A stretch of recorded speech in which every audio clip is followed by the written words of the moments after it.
On the night of our 7th anniversary, the house felt staged. Candles breathing vanilla, a playlist humming low, the dining room wearing its best manners like a pressed shirt. I balanced my phone atop a salt shaker and smiled into the lens. "Hey, Ethan," I said, letting warmth rise like steam. "The pasta's perfect and your chair is still warm." I tried to laugh. The text had arrived an hour earlier. "Flight delay. Sorry, love." I'd heard the script before. I told the camera the little stories we kept. How I, Claire Hart, 34, counselor of other people's crises, had once chased him through a rainstorm to kiss under a flickering bus ad. How the world felt smaller when we were kind. Then the front door creaked without opening. A draft stroking my calves, and I caught my reflection. Curls slightly frizzed, eyes too alert. I lifted my glass to the camera anyway. "Come home safe," I whispered, before the voicemail beeped and a child's laughter, faint, impossible, spilled from his other phone across the table. I didn't sleep so much as pace the edges of it, my mind sorting and reshelving facts like a restless librarian. In the morning, I called Mrs. Delaney to ask if she'd seen a package misdelivered. She arrived at my door in minutes, cardigan buttoned wrong and eyes alight. "Dear, I was going to tell you," she said, settling onto my sofa. "But people don't like messengers." I poured coffee and braced. She described Ethan, 36, my husband with a diplomat's smile, unloading a child's booster seat from our trunk 2 weeks ago. "He waved at me," she said, "like he'd been doing it forever." I laughed because I didn't know where to put the sound. I told her maybe he was helping a neighbor. I told myself not to finish the sentence. When she left, the house resumed its quiet performance, all its props in place. Toothbrushes paired. Cologne familiar, but not.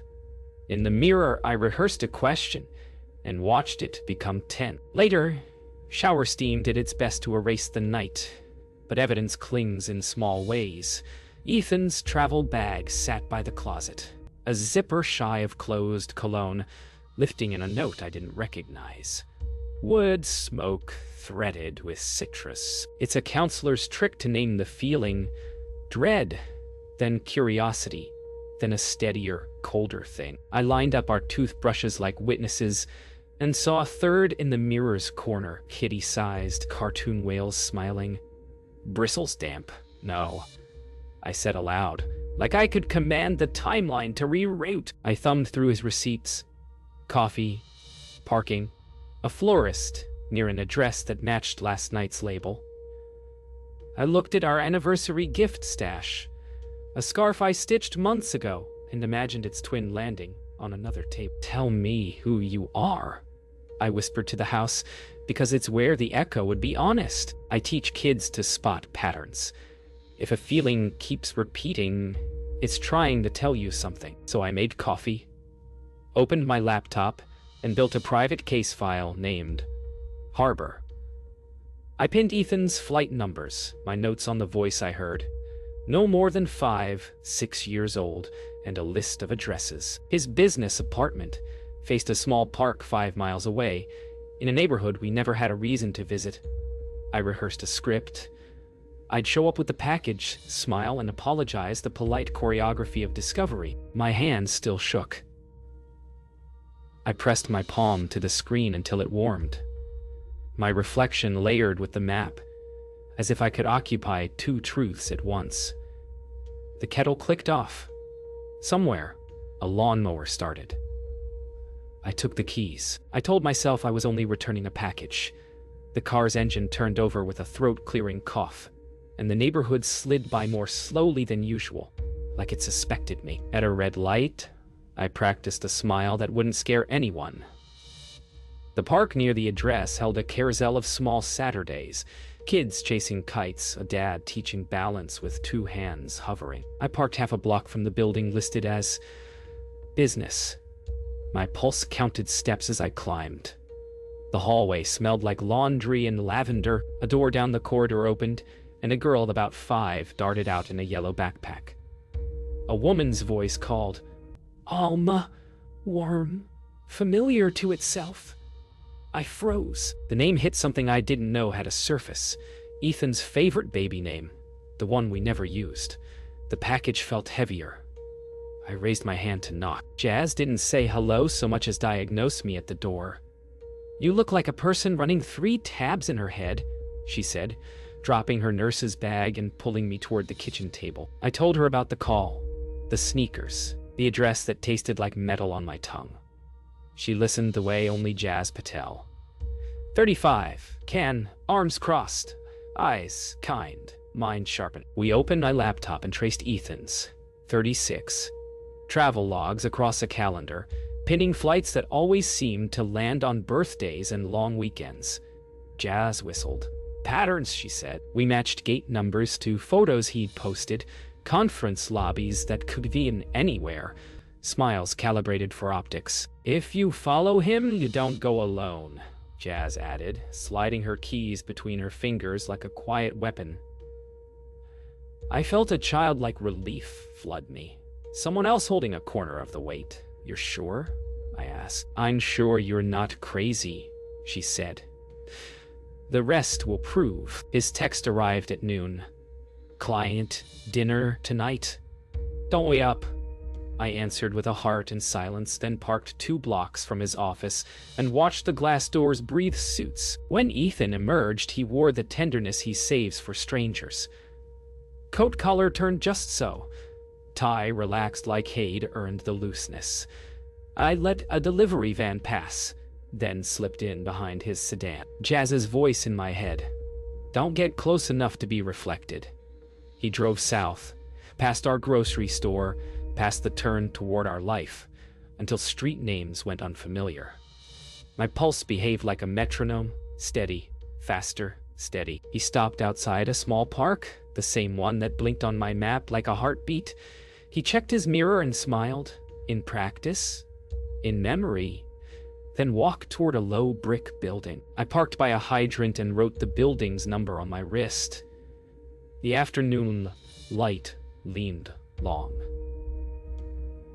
Everything felt rehearsed, but not by me. I met Owen Briggs, 42, in a coffee shop that smelled like burned sugar and secrets. He arrived with the unremarkable coat of someone you'd forget to describe, and a gaze that cataloged exits, hands, tells. Evidence changes love, he said after I finished. Sometimes it clarifies it. He slid a consent form across the table.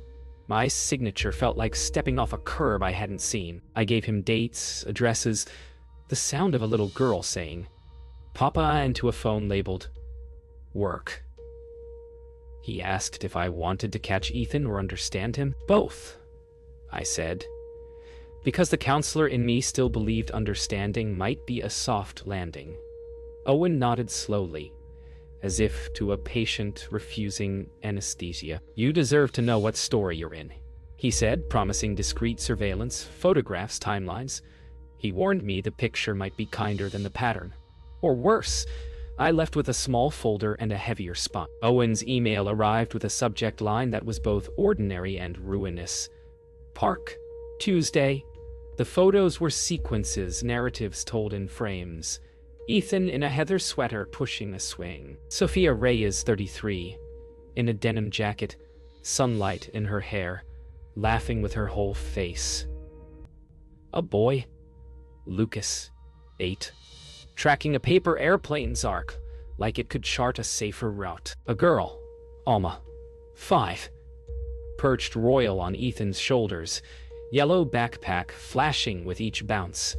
I zoomed until the pixels broke into squares and the truth stayed smooth. Owen had annotated times and coordinates. My calendar filled itself with alibis. I thought of the way Ethan brushed my shoulder in hallways. Gentle, efficient. How that same hand could tie a shoelace, pack a lunch, lift a child who called him something I never would. I didn't cry. I printed the proof and slid it into a folder named For Me, because I feared later I would try to forgive the facts away. I chose a public place because witnesses intimidate liars, or so I coach teenagers who need conversational armor. Ethan texted he could meet. between calls, and I picked a diner where coffee refills are race time. I slid the folder onto the formica like a dealer tired of luck. His eyes flicked to it, then to me, calculating. "Who's Sophia?" I asked, voice even, counselor smooth. He reached for my hand instead. "A client," he said, already shaping the room to fit the alibi. "I'm helping with a charity gala. Her kids lost their dad." The lie came draped in empathy. "He's fluent." I opened a folder to a photo of Alma on his shoulders. He studied it, then smiled a softened, rueful smile I'd married. "This is what I get for being kind," he said. The diner clattered around us. Somewhere a birthday song started. I heard myself say, "Then prove it." He leaned back, relieved by the familiar game. "I will," he promised, and I felt the floor tilt. Package mix up," I said, holding the yellow sneakers like a hall pass as Sophia Reyes, 33, opened the door with a smile that had no reason to suspect me. Her apartment smelled like citrus and printer ink. Photos ran along the hallway in black frames, kids at a beach, a birthday cake, a man's shoulder entering a frame as if the camera had been shy. "Come in," she offered, brushing a wisp of wavy black hair behind her ear, a camera bumping her hip. Alma, 5, darted past with a crayon crown. Lucas, 8, studied me like a map he could solve. I tried to be gentle with my gaze, to touch nothing but the shoes and the lie. On a shelf sat a family portrait. Sophia, the kids, and Ethan, except the caption below, printed in a neat serif, read, "Tomas and us, year 3. Tomas." His middle name. My stomach performed a small, polite collapse. "He's at a client meeting," she said casually, pouring water. "Tomas is rebuilding. We're taking it slow." I smiled, and the glass sweated in my hand. We sat at the small kitchen table, elbows almost friends. "People get weird about the word divorced," Sophia said, offering me a plate of mango slices as if this were any afternoon. She told me Tomas, 36, said his marriage had ended cleanly, that he was trying to earn his kids' trust before they earned his schedule. "He's good with them," she added, glancing toward the bedroom where Alma sang and Lucas organized crayons by intensity. Careful, but present. After what we went through, that matters. I asked questions a counselor would ask, arranging empathy like teacups. "How long? What pace? What boundaries?" she answered openly. 5 years between first coffee and now. Separate places until the kids felt anchored. Weekends like puzzles. No overnights on school nights. Each detail slotted into the calendar I kept in my head, clicking into the teeth of my own life. "He hates lies," she said softly, and something in my chest rewrote itself in a language I didn't speak. I drove straight to the job site where Ryan Hart, 38, my husband's older brother, was sanding a door like it had offended him. He studied my face, then wiped dust on his jeans and leaned against the truck. "What did he do?" he asked. Not if, but what. I told him about Sophia, the kids. The name Tomas fitted like a false tooth. Ryan looked past me at nothing. "Our dad," he said, "spent entire summers with another family. Mom pretended she didn't know until pretending broke. He spoke like a man translating his own weather." He said Ethan, 36, learned to compartmentalize as a survival skill, and then made it a hobby. He said secrets felt like safety until they asked for rent. "I love my brother," Ryan added, jaw tight. "But he's been rehearsing this since he was 12. He dug in his glove box, handed me a brittle envelope in our mother's handwriting. Letters, old photos, a map of their fathers, geography. "I should have said something sooner," he admitted, and I saw the seam of his regret. Owen called from a pay-by-the-minute number and asked if I could meet with a tolerance for spreadsheets. In his office, rent-controlled, blinds half-straight, he lined up documents like dominoes he had no pleasure in tipping. An LLC named Harbor, North Consulting opened 18 months after our wedding. Bank statements showed deposits from Ethan's employer, followed by transfers to a joint account with Sophia. The business apartment lease sat under the LLC, notarized with a flourish. There were cards in his wallet I'd never seen, points racked up on groceries I'd never eaten. Owen's finger moved along the dates, a metronome of betrayal. "This is sophisticated," he said evenly, "not impulsive." He slid me copies and a pamphlet for financial advocacy I didn't yet know I'd need. I stared at Ethan's signature and felt a strange mercy. The truth, finally, had handwriting. "What you do with this," Owen added, "should serve your future, not his story." I nodded, because my future was the only thing he hadn't itemized. I asked Ethan to meet me somewhere private but neutral. A church courtyard, where the benches pretended to be diplomatic. He arrived with the anxious charm he wears like cologne, the new scent I'd already cataloged. "Claire," he said softly, "you look tired," which was not a kindness but a tactic. I opened the folder as if I were laying out cutlery. Photos, the lease, transfers with his looping signature rehearsing its name. "How long?" I asked. He didn't flinch. "Practice makes posture." "I've been helping a friend's kids," he said, choosing the same partial truth he'd trialed before. "They lost someone in 5 years. I cut in, gentle as a scalpel." He sat. The courtyard fountain kept trying to make this sound holy. "I was protecting you," he insisted, then quieter. "And them. I thought of Ryan's envelope, Sophia's mangoes, Owen's string map." "You were protecting your story," I said. He looked at the papers, then at me, and chose the refuge of refusal. "I won't do this here," he said, standing.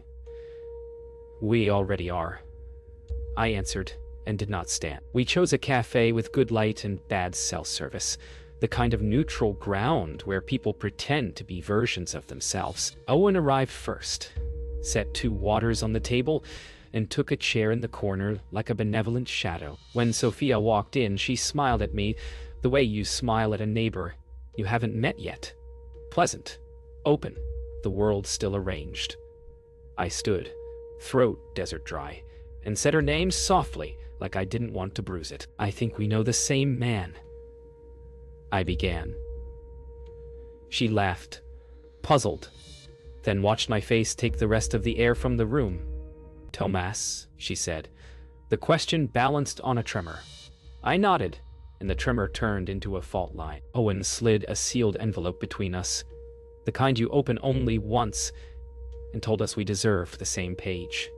Pages unspooled. Leases, photos, transfers, birthdays mapped like coordinates. "You're his wife?" Sophia asked, whisper edge. "I'm Claire," I said.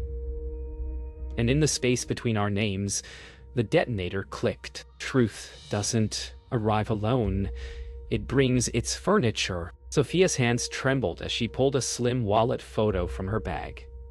Lucas with a paper airplane, Alma grinning open-mouthed, Ethan behind them wearing the easy happiness I used to believe in. "He told me the divorce was final," she said. "He said we were a bridge. The children's hyphenated last name."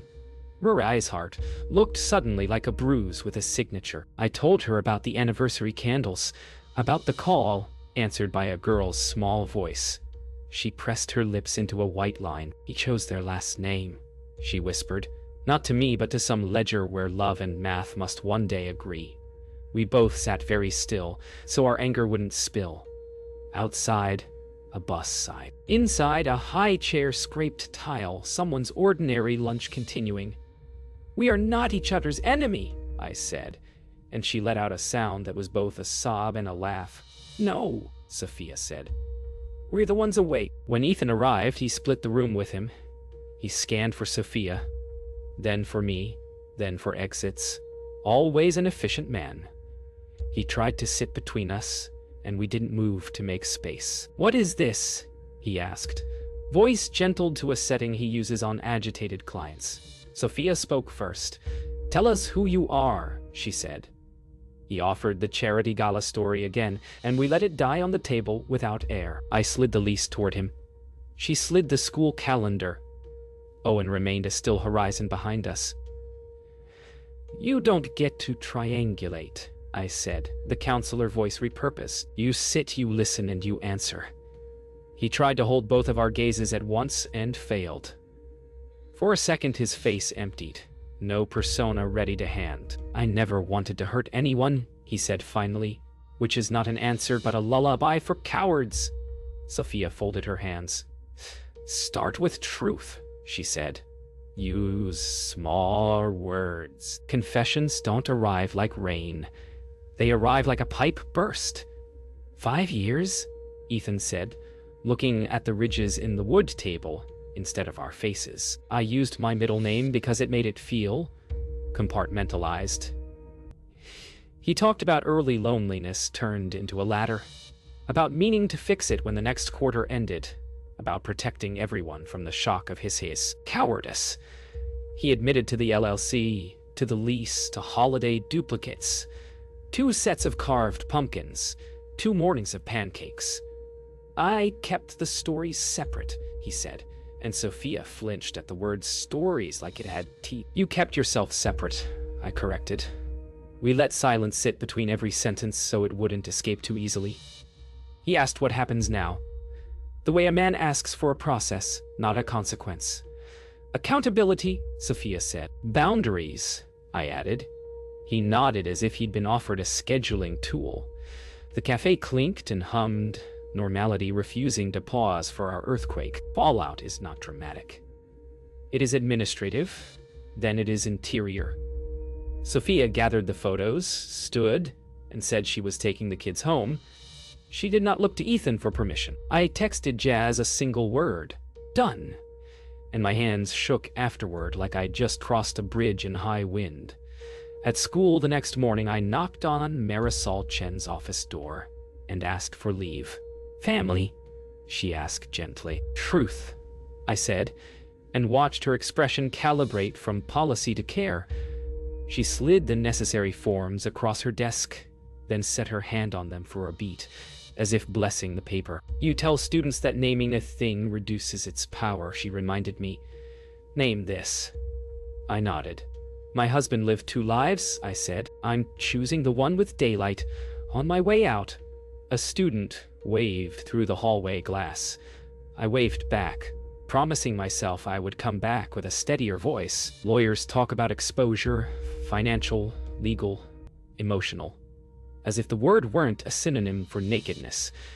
I sat between 2 of them, hands folded in my lap, learning the vocabulary of betrayal turned procedural. "There's bigamy risk," one said carefully. "If he misrepresented his marital status to lease or open accounts, that's fraud. We can pursue asset recovery."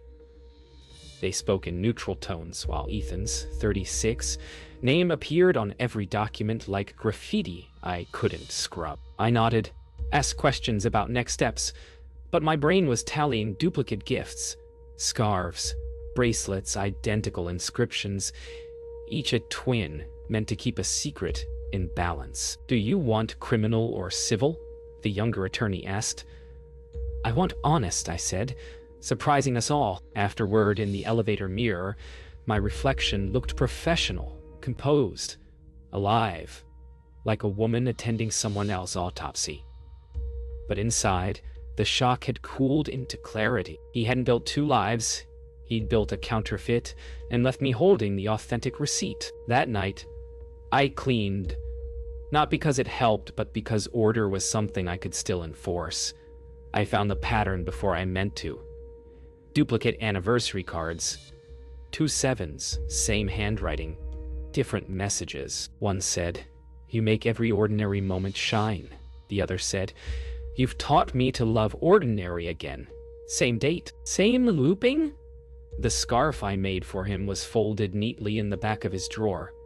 I found another, identical stitch, different color, wrapped in tissue with a receipt from a boutique near Sophia's address. For a long time, I just sat on the floor with both in my lap, comparing craftsmanship.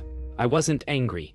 I was an archivist cataloging a vanished species. I whispered into the silence, "You rehearsed love like lines," and realized that my grief had become past tense halfway through the sentence. The washing machine clicked off. The quiet applauded. Jazz, 35, arrived without asking. "I brought moral caffeine," she said, setting 2 mugs on the counter. She didn't ask, "How are you?" because the answer had too many variables. Instead, she asked, "What does closure look like to you?" I laughed, because it sounded like a therapy prompt I'd given to others. "Clean paperwork," I said first, then quieter. "A day without replaying what he did right before what he did wrong." Jazz nodded, scanning the half-packed boxes. "You know, survival's not the same as healing," she said, sitting cross-legged on the counter, sipping coffee like armor. "Closure isn't a door slam, it's a boundary with good lighting." I told her about Sophia's kids, how I couldn't hate them even in context.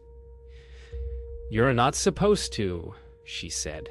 "They didn't lie, they were lied around." We clinked mugs like a treaty. The warmth didn't fix the ache, but it marked it as lived. When Ryan, 38, called, I thought it was to check in. Instead, he asked me to come by. His hands were covered in sawdust again. Habitual penance, maybe. He handed me a small box from our late mother's closet, marked letters, "Private." Inside were envelopes postmarked years before Ethan and I met. Our father's handwriting. Apologies. Promises. Fragments of parallel homes. He learned it at home, Ryan said quietly. You can't unlearn a pattern you think is survival. I won aloud. I kept both families because I loved them differently, not less. I felt something old click into context. Ryan watched my face. The same mix of shame and relief mirrored. You're breaking it, he said. I wasn't sure whether he meant the cycle or the silence, but I knew he was right. I closed the box and handed it back. Keep it, I said. You still share the name. His eyes softened. So do you, he said. But maybe not for long. That night, I recorded a message I wasn't sure I'd send. The camera caught me half-lit, honest. Sophia, I began. We've been living in different sides of the same sentence. I don't blame you. You didn't build the lie. You just rented space in it. I told her I'd seen the way she looked at her kids, how love made her posture taller. We are not each other's enemies, I said. We're the ones who got drafted into someone else's unfinished story. I promised I'd testify truthfully if the time came. The words came steady, no tremor, no rage, just a calm conviction that empathy and justice can share a body. When I hit stop, the playback startled me. My voice sounded like someone who'd stopped begging for clarity and started living inside it. I uploaded it privately, named the file Bridge. Then I turned off the screen and let silence finish the paragraph. Time didn't heal. It rearranged. 3 weeks after the cafe confrontation, Sophia Reyes, 33, called. Her voice was steady, no tremor, only exhaustion wearing dignity. The kids keep asking why he's sad, she said. I told her they didn't need the adult version, just the true one. We met at a playground halfway between our homes. Alma, 5, ran to the swings. Lucas, 8, clutched a notebook where he'd drawn bridges, long and improbable. We talked like women sharing a quiet emergency. Schedules, holidays, what not to say in front of children. There were pauses that weren't silence, just breathing space for what we'd both lost.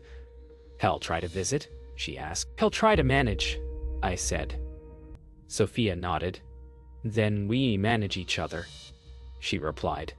The kids laughed at something too small to matter, but their joy filled the cold air. Watching them, I realized this wasn't aftermath. It was foundation. When I told Owen Briggs, 42, that Sophia and I wanted to work together, his eyebrows rose like cautious approval. Most people want war, he said. We want consistency, I replied. He helped us outline a custody plan and cross-check Ethan's 36 financials for transparency. If you document everything, there's no place for a story to hide, he advised. We sat at his desk like co-plaintiffs of survival, drafting boundaries in ink. Sophia insisted that Ethan still get a chance to parent. Supervised, structured, visible. I respected her for that. It was strength in forgiveness as clothing. You both deserve a narrative where you're not props, Owen said, handing us a shared folder labeled Reconstruction. For the first time, I felt the term fit. When we left, Sophia squeezed my hand. We can rebuild, she said. I nodded. But this time, the blueprint's ours. The school fair felt like déjà vu stitched from opposing memories. Booths, laughter, air thick with popcorn and possibility. Ethan, 36, showed up in a denim jacket, and the hesitant smile of a man, uninvited but expected. Sophia and I had agreed to make it public. The first shared space of truth. Lucas, 8. Darted between us, waving a raffle ticket. Alma, 5, tugged Sophia's sleeve, proud of her painted face. Ethan crouched, opening his arms, but Sophia lifted a hand, a silent stop. He froze, eyes flicking between us. I stepped forward, kneeling so Lucas saw both our faces align. Your dad made mistakes, I said, but everyone here wants you safe. Ethan exhaled, the first real sign of humility I'd seen. When Alma hugged him anyway, Sophia didn't pull her back. Compassion isn't surrender, it's reclamation. For the first time, none of us were pretending. A week later, Owen called again. You should see this, he said. The file held line items, expense reports from Ethan's job, falsified for years to fund his parallel life. Flights logged as conferences, gifts masked as client appreciation. The numbers told a colder story than love ever could. Sophia and I sat side by side, reading quietly until the silence thickened. He'll have to face charges, she said. I nodded. It's not revenge, I added. It's correction. When Ethan finally came to the table, the guilt looked heavier than pride could carry. I thought I could control it, he said softly. You did, I answered. Until it controlled us. For the first time, he didn't argue. Just a man watching the scaffolding of his illusion come down, piece by piece. Owen printed the final statement and slid it across the desk. A simple truth in black ink. Funds recovered. Lies closed. He didn't shout when it was over. Ethan, 36, just looked smaller, like he'd been deflated rather than defeated. It'll get help, he said, almost a whisper. Sophia nodded. Do that for them, she said, meaning the children. I stood, gathering the documents. You can't rebuild until you stop designing exits, I told him. He smiled, faintly, like the sentence had punctured something necessary. I don't deserve forgiveness, he said. Good, I replied. Then maybe you'll earn it. As Owen escorted him out, I saw him glance back once, not for pity, but confirmation that we were real, and that the story was finished. Later, Sophia and I walked outside, the air clear, the sky empty of weather. What happens now? She asked. We raised the truth, I said. And for the first time since the anniversary candles, I meant it. The mediation room didn't look like closure. Just beige walls, neutral chairs, and a clock too loud for comfort. Ethan, 36, sat across from us, his hands folded as though prayer might be retroactive. The mediator, a woman with calm eyes and a voice that belonged in lullabies, outlined custody terms for Lucas, 8, and Alma, 5. Sophia, 33, kept her notes neat, efficient, a mother first and a wounded partner second. I signed papers that dissolved marriage and myth simultaneously. Ethan's pen paused before his name, like the ink might absolve him. It didn't. This isn't punishment, I said quietly. It's repair? He nodded, eyes wet but unperformative. When the mediator finally said, "We're done," no one moved. Sophia exhaled. Ethan closed his eyes, and I felt something I hadn't in months. Space, the kind you can grow inside. Returning to work felt like re-entering gravity. My desk still held the same mug, the same stack of essays about other people's pain. Marisol Chen, 44, smiled as I walked in, and for once, I didn't pretend composure. During lunch, a student named Kayla, 15, sat in my office clutching a letter she couldn't send to her father. "He left, but not really," she said. "He's just elsewhere." I listened, then told her something true but gentle. Sometimes adults vanish without leaving the room. "You're allowed to notice." She blinked hard, then nodded. When she left, I realized I'd been talking to myself too. Marisol passed by and tapped my doorframe. "Feels good to use your gift again, doesn't it?" she said. "Even broken things can mend others." I smiled. "May, that's what the cracks are for." Weeks later, an email from Ethan arrived. Subject line: "For the record." Attached was a document titled Statement of Accountability. He had written his confession to both Sophia and me, not to beg, but to archive. He detailed every lie, every split second he chose avoidance over integrity. I printed it, half expecting shame, but what I read felt like an obituary for the man I thought I knew. "You deserved a full person," he wrote. "I gave you fractions." He promised therapy, transparency, and silence unless invited. I sent no reply, but I placed the pages in a folder, marked closed, and felt my pulse settle. Somewhere, Ryan, 38, called to say Ethan had started attending family therapy. "Maybe it ends differently for us," Ryan said. I told him it already had. It was Sophia's idea to meet for coffee near the park where everything had first fractured. The air smelled like wet grass and cinnamon. She arrived with Alma and Lucas, the kids buzzing around like sunlight with sneakers. We ordered, then sat quietly, watching them play. "They're okay," she said softly. "Better than I expected," I nodded. "Maybe because they get the truth early," I said. "Before it calcifies," she smiled, tucking a strand of hair behind her ear. "You ever wonder if we would have been friends otherwise?" "Probably," I said, and we laughed at the irony. How trust found its way through rubble. Alma ran up with a drawing, 2 houses connected by a bright orange bridge. "That's us," she said proudly. "We're the bridge." Sophia blinked back tears. I smiled. "Then let's keep it open," I said. I walked past the business apartment for the last time on a gray morning that smelled of rain and renovation.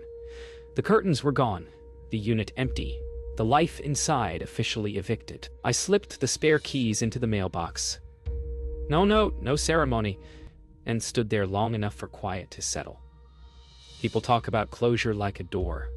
For me, it was a threshold. I crossed the street, the city already inventing new noise, and let myself smile.